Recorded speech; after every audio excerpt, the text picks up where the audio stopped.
Alright, so DC2, DC5, what kind of car is this? Acura RSX. We are officially making a little bit more progress today. Progress thus far has been a little bit slow, but that's just how it is when you're working on a project this extensive. And now, you're watching the oh so boring and yet so repetitive SEMA Upload Video Week channel of YouTube. Welcome to BodeVision. Hey, so what is up? I know it's been a little while if you're following along. If you're brand new around here and you just so happen to stumble across this video, I want to officially say what is up. Come hang out. My name is Adam Bode. Welcome to BodeVision. This is my channel. This is what we are working on. We are working on this DC5 Acura RSX, and in the last video, what I got handled was those over fenders in the rear. I officially got them molded to the body, and since then they have dried. They are sturdy on there and everything is all good. So what I did as of yesterday, I did a little bit of work. I'm just gonna go ahead and show you that now.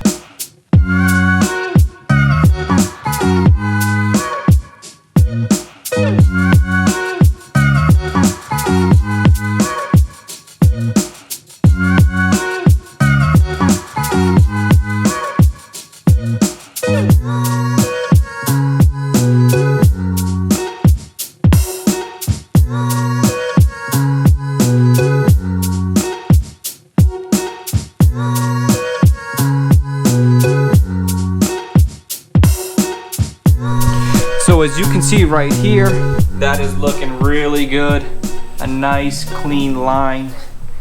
You saw from the video, I just went ahead and laid out my tape. Then I laid out that epoxy or that panel bond, ran my finger across it to make a nice, small, tight bead. This is the exact same thing that you do if you're sticking together two-piece or three-piece wheels. You just put the two pieces of tape, one on each side, then you run a little bead with your finger, and it looks really good. So now, I don't have any suspicion that this is not held on there, and you can actually see this flex.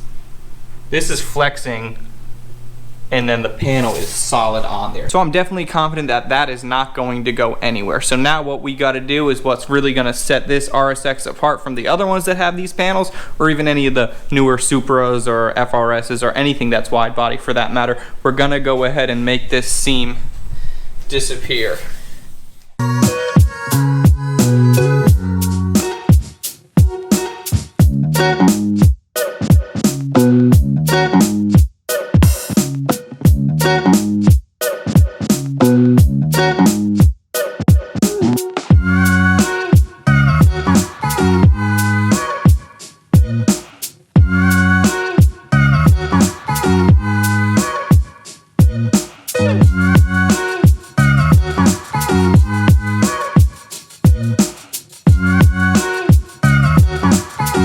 So with this whole area, the first thing that I did before I even started is I wanted to mask off this whole entire area in here because I didn't want any dust getting inside, and we needed to have that door jamb open so that way I can sand all the way over here. And with this, what I'm using, what you see, that green stuff, that's actually Duraglass, and that's fiberglass filled filler, so that's a little bit stronger than just what regular body filler or Bondo would be. So I use that for the building. This whole area right in here, that's actually going to be a little bit thicker than what I would like it to be, and that's why I'm using this fiberglass filler as opposed to just regular standard body filler. And now I'm going to go ahead and sand this down with an 80 grit sandpaper, and then I'm just going to skim it over with my regular body filler.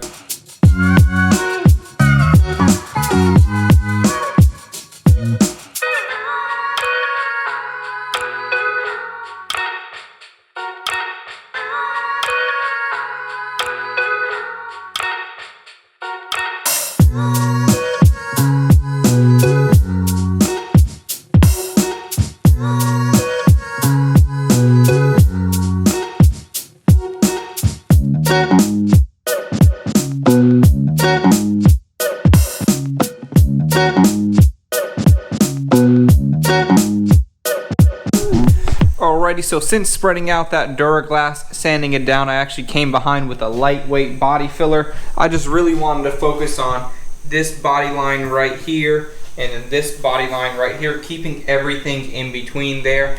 And as you can see, as you can tell, it has been many hours since I picked up the camera, but this entire build has kind of felt like that. Yesterday, I didn't even pick up the camera at all. The clip that I showed you at the beginning of the video, I think that was actually from 2 days ago, because yesterday I just wanted to focus and work on this side because I had all this to worry about in here, getting all that stuff smoothed out, everything settled, making sure the fuel door can still open up, making sure that everything is looking good. And another challenge that I've been facing is the fact that these fiberglass panels, they're pretty good, but I mean, they're not perfectly straight. So the next thing that I want to do is I want to go ahead and prime this entire area, so that way I can kind of slow down, recoup, and check my work and see if that work turned out good, and then really assess and evaluate how good the panels are. Because if the panels are a little bit wavy, we're gonna have to go ahead and skim those and block those, and all of that. It's all good. It just takes a lot of time.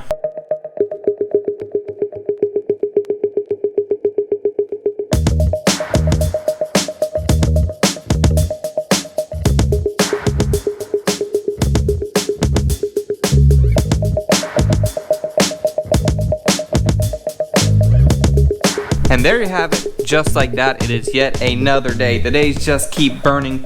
The work, I'm not getting as much done each day as I would like, but that's just how it goes. So it's really cool to see this whole entire thing as one panel. It's starting to feel back to one car as opposed to a car and then a piece on it. I feel like right now it's at a really good point.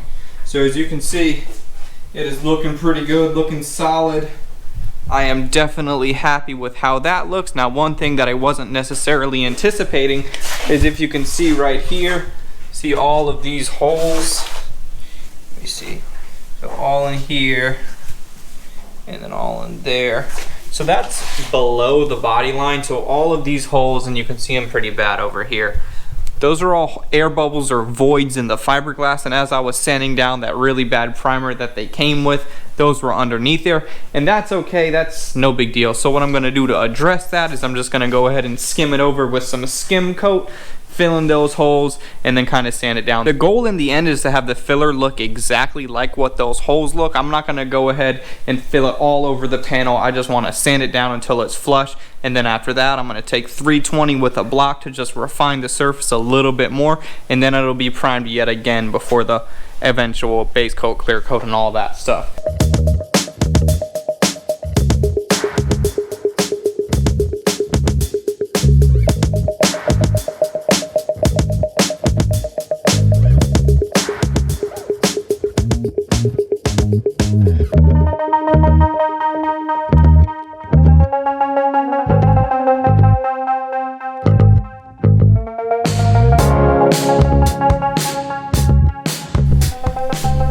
So I went ahead and I blocked everything out. I just used a 220 on a block. That might be a little rough if this was going to be the last blocking, but I'm going to go ahead and prime it one more time. Then I feel like the primer's on the same level as the rest of the car that has primer on it. See, that's what I'm doing.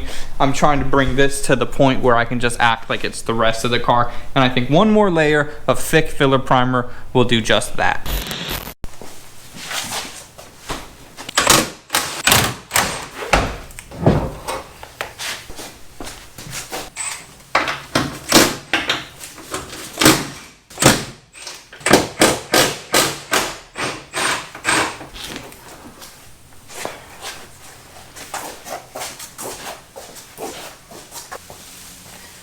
Alrighty, so the doors, they came off. Now that's pretty cool.